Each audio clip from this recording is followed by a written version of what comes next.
अल्लाह का शुक्र है, मुझे अल्हम्दुलिल्लाह यकीन है और यकीन था कि मैं इंशाल्लाह गोल्ड की फाइट करूंगा और गोल्ड जीतूंगा, और अल्हम्दुलिल्लाह मैंने गोल्ड जीता है।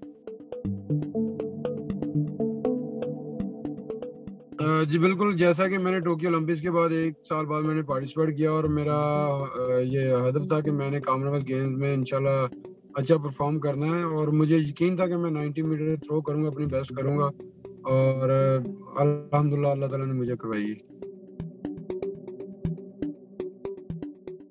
जी बिल्कुल, अल्हम्दुलिल्लाह अल्लाह ताला ने इतना बड़ा मकाम दिया है, तो घर में तो माशाल्लाह वो ऐसा महसूस कर रहे हैं जैसे वो ख्वाब देख रहे हैं।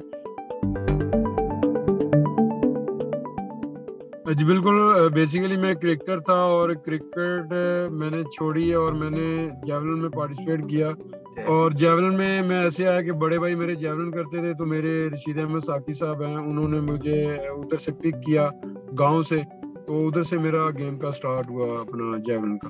अरशद, आगे क्या है? आप ऐसी खबरें भी हैं कि आप 98 मीटर जो कि वर्ल्ड रिकॉर्ड है वो भी आप करना चाह रहे हैं, तो ऐसा कोई है? जी बिल्कुल, अल्हम्दुलिल्लाह, जैसा कि मुझे अभी इंजरी के साथ मैंने 90 मीटर थ्रो की है, और जैसे मैं कंपटीशन खेल रहा था मुझे यकीन था अगर मुझे इंजरी थी तो इंशाल्लाह मैं 95 मीटर थ्रो करता, तो आगे इंशाल्लाह उम्मीद करूंगा मैं ट्रेनिंग अच्छी करूंगा और मैं उम्मीद करूंगा कि मैं वर्ल्ड रिकॉर्ड इंशाल्लाह ब्रेक करूंगा।